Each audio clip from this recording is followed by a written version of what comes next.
Even though we face the difficulties of today and tomorrow, I still have a dream.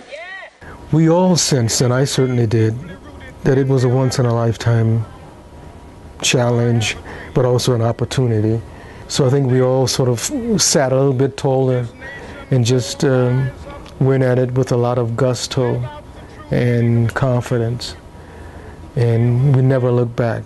How I became involved is very much like a Hollywood stage set. I got a call in the middle of the night, but I was asked to come to Washington, and if I could do it within, I think it was the following weekend, so it was a very short time fuse.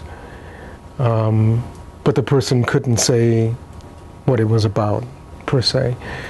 But the voice was trusting, so I said, okay, I think I can do that. It was 4 days later to Washington.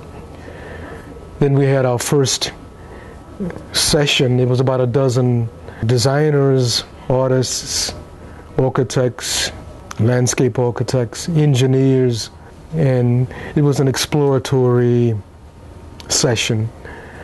And about 20 minutes in, before it became clear that this was the possibility of a memorial to Dr. King somewhere on the National Mall. I knew the work of Dr. King pretty well, so I feel confident. At that point also, Dr. Ed Jackson, was actually chairing the session. And I knew Ed from his journey in the doctoral program in architecture here at Michigan. So I put two and two together. I think Ed specifically asked me to be a part of a team that he was building or trying to build. This was an international design competition. There were 52 countries from which entries came. It was almost 1,200 entries. It was the biggest response to a competition ever. And for me, the fact that I had a lot to do with what we call design criteria, determining what the competition was supposed to address and how it might be translated. So I had a pretty good sense of what I thought would be a winning entry. And I should say, when I saw the Roma, I looked around a little bit just to see if anybody else was. I knew this would be in the final. I think the main thing is just, as I say to my own kids and grandkids, it's not about you. And I was saying it was not about me. It was about whatever deeds I had done, whatever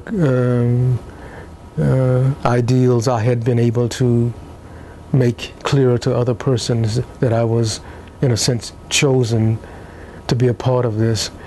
So, and that is very humbling, really. I mean, the only word I can think of, it was, and even more so now as I look at the finished effort, I think it was clearly articulated by Coretta Scott King, Dr. King's wife. It should be a kind of an oasis within the hubbub of Washington, the back and forth, a place that you could go first to reflect. Some of the most compelling quotes from speeches and sermons that he gave surround you once you're in this oasis. And then, of course, there's the stone of hope, Dr. King himself emerging from a mountain of despair. And I think we are all hoping is that each of us leaves with a sense of being reminded, not sermonized and not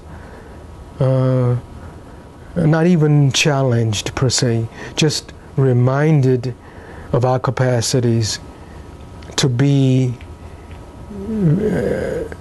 the Dr. Kings that we can be in our own lives.